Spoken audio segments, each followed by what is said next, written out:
Bonjour les amis poissons, bienvenue sur ce tirage, c'est pour le mois d'octobre 2023. Je suis un peu en retard, je m'excuse, j'ai pas eu le temps de faire vos tirages plus vite. Donc pour les personnes qui voudraient une consultation, vous avez mon mail madamepimedium@gmail.com ou me contacter sur ce mail uniquement car parfois il y a des gens qui font des faux profils en se faisant passer pour moi avec mes vidéos, donc faites bien attention. Si vous voulez voir mes tarifs et autres, eh bien, il vous suffit de consulter mon site internet. Il est dans le lien dans la bio, pardon, le profil de ma page TikTok.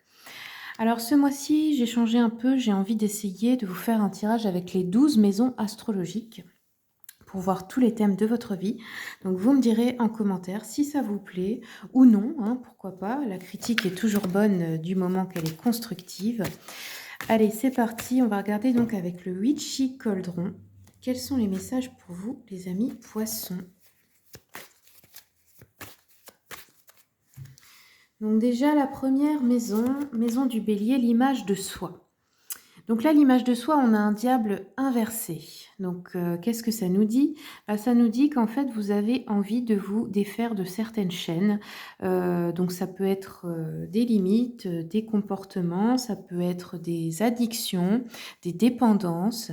Ça peut être aussi de se sentir esclave d'une situation ou d'une relation, hein, et qu'on a envie de se libérer. On peut nous parler d'ambition, mais peut-être trop d'ambition qui fait que vous en oubliez l'essentiel. D'une certaine peut-être sensation d'être au bout du rouleau, peut-être que vous travaillez trop aussi, que vous êtes fatigué, émotionnellement, physiquement. La maison 2, la maison des taureaux, donc ici on a les possessions, les biens matériels, la sécurité financière, l'alimentation. Donc là, vous avez une roue de fortune. Donc roue de fortune, c'est un très bon présage. C'est une notion de fortune financière, de chance. Ça peut être de gagner au jeu aussi, hein, ou d'avoir une somme d'argent qui tombe. Ça peut être un changement de cycle de vie pour du plus positif, hein, du coup, hein. Donc là, on a quelque chose de très bien. Si vous attendez par exemple une décision pour avoir un crédit, pour lancer une affaire, pour acheter un bien immobilier, et cetera. Ensuite, nous avons la maison 3, Poisson. Donc là, c'est la maison des apprentissages, de votre environnement proche, on va dire. Donc là, ici, on nous parle de frustration pour certaines personnes. Peut-être vous êtes au chômage ou peut-être d'autres personnes comment dire?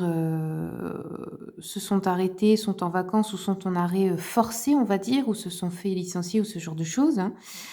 Heu, ou peut-être que vous avez une formation. Enfin, il y a une notion d'être frustré de quelque chose. Alors peut-être que ça va pas assez vite, peut-être qu'un déplacement ce mois-ci va être annulé ou qui va être retardé. Il y a quelque chose comme ça peut-être, hein?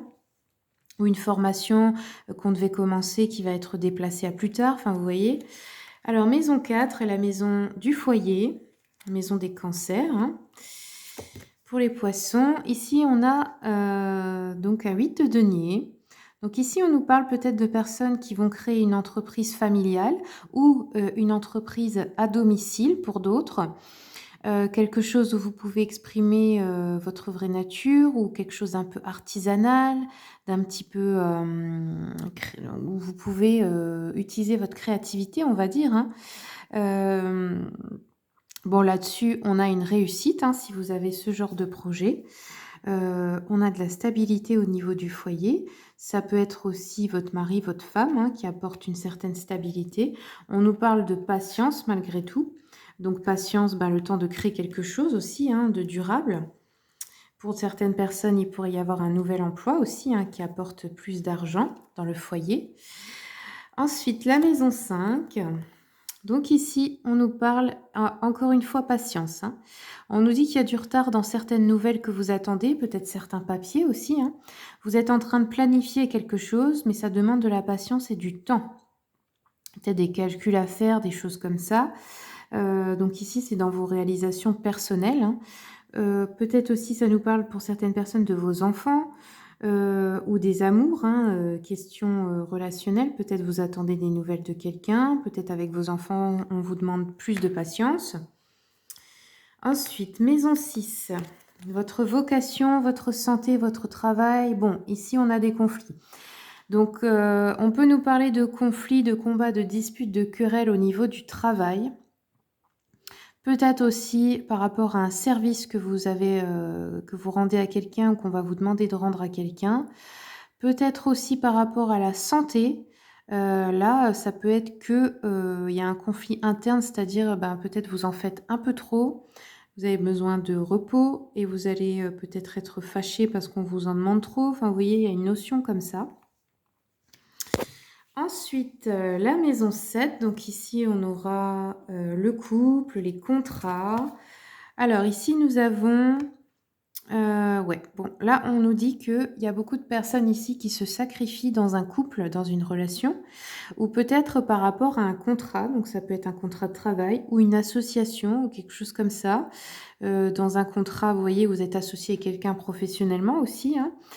On nous dit en fait que là, c'est pas la peine de vous sacrifier, que c'est inutile en fait, que, comment dire?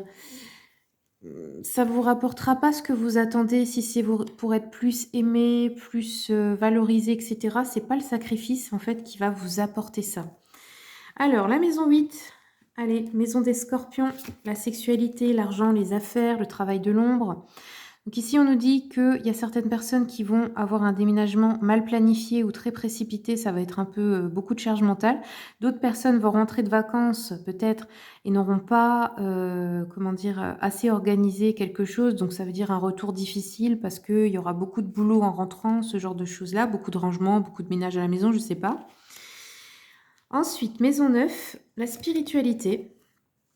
Alors là, on nous dit que vous êtes en train de vous éveiller, vous vous réinsérer dans le monde. Peut-être vous avez vécu une période où vous êtes resté beaucoup, isolé ou replié sur vous-même ou bien au chaud chez vous parce que vous vouliez pas, être dans le monde, vous mêler aux autres, dans la société et là, on nous dit qu'il y a un retour au monde nécessaire, en fait. Sortir de l'isolement pour, apprendre, voir aussi si vous avez évolué, comment vous vous confrontez maintenant aux autres, comment vous réagissez, comment vous posez vos limites et cetera. Maison 10, on a le statut social, la carrière professionnelle, vos ambitions, votre vie publique. Donc là, on a une très bonne nouvelle. La carrière, les affaires. Ici, on nous dit que, il y a des départs solides là, hein. Donc ça peut être un nouvel emploi, une nouvelle entreprise, un nouveau projet. En tout cas, vous avez défini des objectifs et là, il y a de nouvelles possibilités pour augmenter vos revenus. Hem, des négociations, ça pourrait être aussi une bourse pour un étudiant, une formation payée par l'entreprise. Enfin, vous voyez, il y a quelque chose, là, vous avez une aide et vous avez une réussite. OK.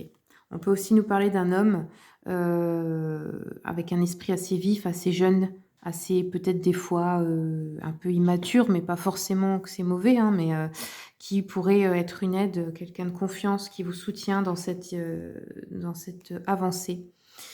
Ensuite, la maison 11, la maison des amis, du réseau social. Alors là, on nous parle avec un roi de denier renversé, 2 personnes peut-être que vous fréquentez qui sont assez matérialistes, qui se préoccupent beaucoup de l'argent et peut-être que vous, ça vous ennuie. Peut-être que c'est plus votre mood, peut-être que vous, vous êtes plus, partis dans quelque chose de plus spirituel et que là, ça ne vous correspond plus en fait, hein. Ça peut être une personne de votre entourage, un homme.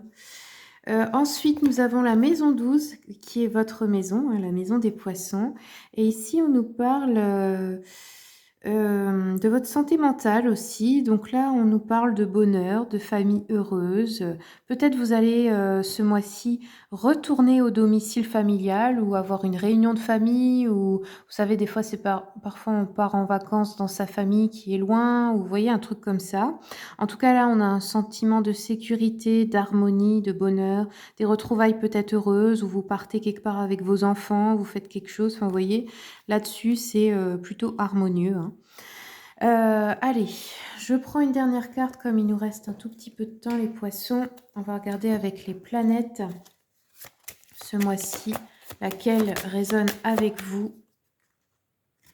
Donc là, on aura le Mercure. Le Mercure nous parle, des pensées, de la réflexion, de la communication. Donc là, c'est très dans le mental, le Mercure. Donc là, vous avez peut-être quelque chose à travailler ou à améliorer ce mois-ci dans la communication avec les autres. Voilà, c'est tout ce que j'ai pour vous les amis poissons. Je vous remercie beaucoup pour votre écoute. Si vous voulez soutenir mon travail, bah, vous pouvez commenter, partager, liker, vous abonner et puis je vous dis à bientôt et très bon mois d'octobre à vous.